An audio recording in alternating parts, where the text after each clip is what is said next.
All right, this is going to be a really fun build for you guys. I'm super excited about it. Let's get into it. What's going on? Welcome back to the channel, everybody. Thank you so much for clicking on the video. I have a great build for you. It is going to be a Faith Strength Grim Reaper build. I've been looking at trying to figure out how to make one of these builds, and I think I finally landed on exactly what I want to do and what I want to show you guys. So we're going to get right into it here. I'm going to go over the weapons, the armor, talismans, different summons you can use, your flask. It's going to be awesome. It's going to be great. So sit back, relax, and let's get into it. The first thing we're going to look at is the weapons. Now, obviously, with the Grim Reaper build, we couldn't go with anything other than the Grave Scythe. You can farm this weapon really early game, which is really awesome. It'll be found right as you get to the first Grace in Liurnia of the Lakes, the lake facing cliffs. Then you can walk right down the road to the gravesite. There are two separate skeletons that are going to spawn, and they will have this scythe. You can just farm them over and over and get this extraordinarily early game, which is really awesome because this is a great weapon. The Grave Scythe is going to have a physical damage of 276 plus 310 and a strength scaling of B with a dex scaling of B as well. I've put a quality build on this, so it's going to scale with strength and dex, but you can do different Ashes of War on it if you would like, and you can change the attribute scaling to your playstyle, but I have Phantom Slash on this as the Ash of War, and I find that this attribute scaling does really well with that. It also causes blood loss buildup, which we're not really speccing for, but it is nice to have, especially in those boss fights or in those NPC fights that are a little bit harder than normal. So the next weapon we have is not a scythe, but it goes with the whole Reaper build, is the Godslayer's Greatsword. This is a hoss. I absolutely love this weapon. The Ash of War, the Queen's Black Flame, is extraordinary. It's a great two-part attack that does a lot of damage and slams NPCs and bosses to pieces. It has a physical damage of 291 plus 229 and fire damage of 188 plus 129, which we're also going to get into here in a little bit, and you'll see why this is so good for this weapon in the build that we're running it with. For attribute scaling, it's going to have a strength scaling of D, a dex scaling of B, and a faith scaling of C, so definitely more heavy on the dex side of things, but because we're running a strength faith build, this is going to work out well for what we need it to do. I love this weapon. I highly recommend it. Moving on to the seal, we are using the Godslayer's seal at plus 24. The reason that I am using this is because the incantation scaling is pretty good at 323, and it has a strength and faith scaling, which is exactly what we need for this build, and it also boosts our Godslayer incantations. I'll spend an entire section of this video talking about the Godslayer incantations that we're going to be using, so this is definitely the seal that we want to use for that. Now, working our way down to the armor. Our armor is not the typical Grim Reaper style armor of the cloth robes and everything. It is going to be hard-hitting metal, super bulky, really good for boss fights. We're going to be using Malekith's helm for our headpiece, then we're going to be using the Knight's Cavalry armor, gauntlets,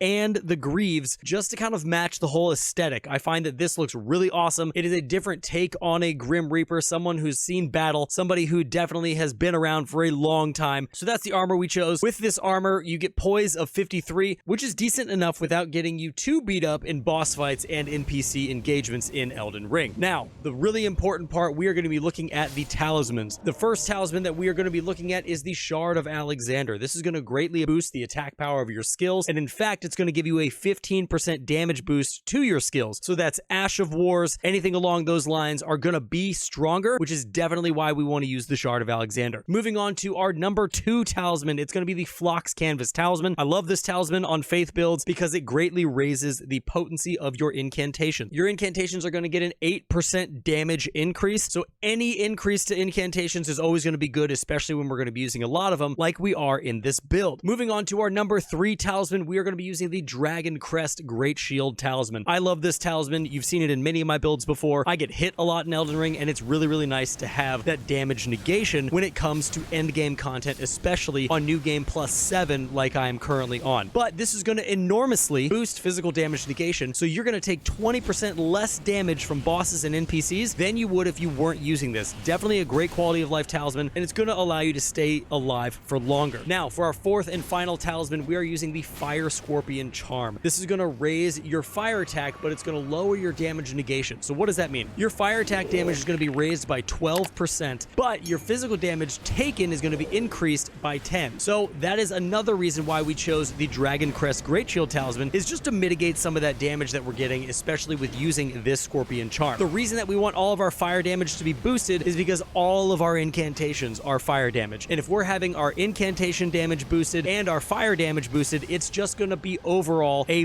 bigger, better attack than if you didn't use these talismans. So that's the reason I chose these talismans. I think they work really, really well for the build, and I'm excited to see what you guys think down in the comments. If you guys would use different talismans, leave it down in the comments. I'd love to start a conversation with you, love to talk to you guys about it, and see how we can min-max these builds even better than I'm trying to currently. Now, moving on to our Flask. The first tier that you're going to be using in our Flask of Wondrous Physic is going to be the Flame Shrouding Cracked tier. Now, this is going to temporarily boost our fire attacks, and it's going to boost them by an extra 20%. So this does stack with Golden Vow, Flame Grant Me Strength, our Fire Scorpion Charm. So overall, you are going to be pouring so much damage into your enemy when you drink your flask and everything starts to stack on top of each other that you're really going to make short work of almost anybody when you're using your fire attacks. In the second tier we're going to be using in our Wondrous Physic is the Faith Not Crystal tier. This is going to temporarily boost your faith by plus 10 for 3 minutes. So if you have incantations like we do in this build that scale with faith, you're going to get even more powerful incantations as your faith is jumped up by 10 to make boss fights way easier for you in this game. So that's our Flask of Wondrous Physic. I think it goes really well with the build. You hit like a truck and it feels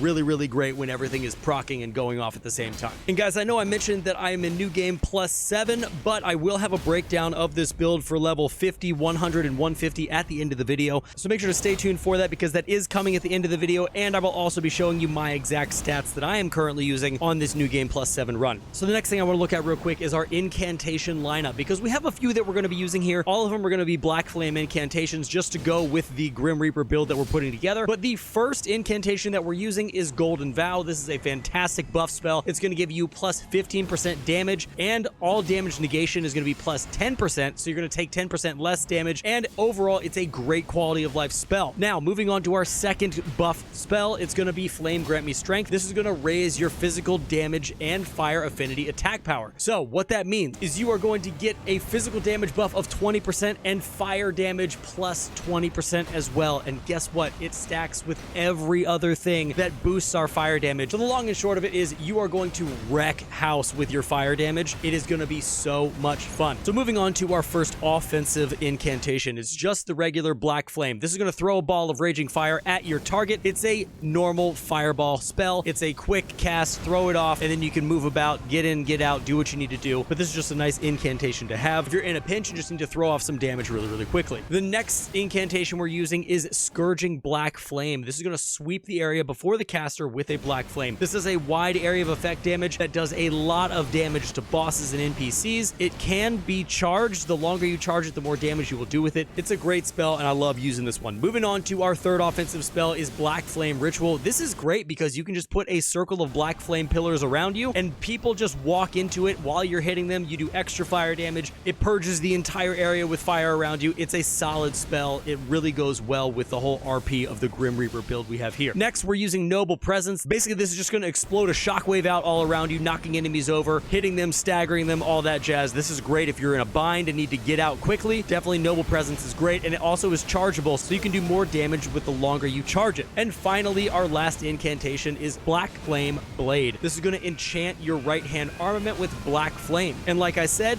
we want flame damage, we want fire damage to be going off, and Black Flame Blade is just going to add fire damage on top of our bleed damage that we already have on our Reaper sights. So definitely a great incantation to have. And finally, I would not leave you guys without showing you some summon recommendations for this build. I love using summons. I know a lot of you guys love using summons as well. So I have 3 summon recommendations here for you, some of which you've seen on other builds in the past, but that's because they're so good and I just keep using them. So the first one is Black Flame Monk Ammon. He has a ton of Black Flame incantations. He goes really well partnered with you on the battlefield. I love using him. He does a lot of damage. He has sword attacks. He has incantation attacks. He's decently tanky and will stick around with you for a good amount of time. So I would definitely use him. The Great Shield Soldier Ashes are taking our number 2 slot only because I think they are potentially one of the best ashes in the entire game. They draw aggro like crazy. They can last a very, very long time. The only weakness I've really seen with them is if you are getting attacked by an area of effect, all 5 soldiers take damage instead of just 1. But if you're not fighting a boss that has area of effect damage, these guys will keep the boss occupied and you can sit back and throw incantations, hit them with your scythe, the Godslayer Greatsword, and just absolutely crush without taking any damage. And last but certainly not least, we have the Banished Knight Oleg.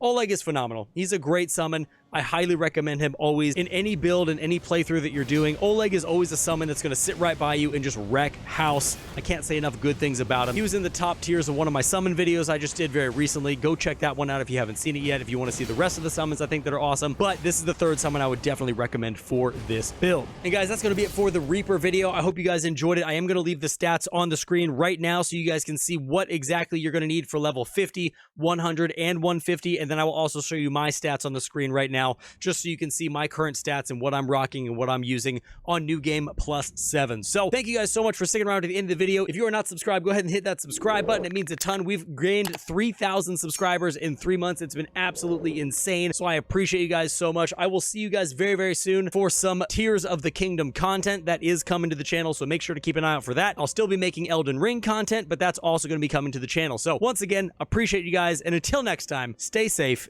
enjoy the game. I'll see you in the next one.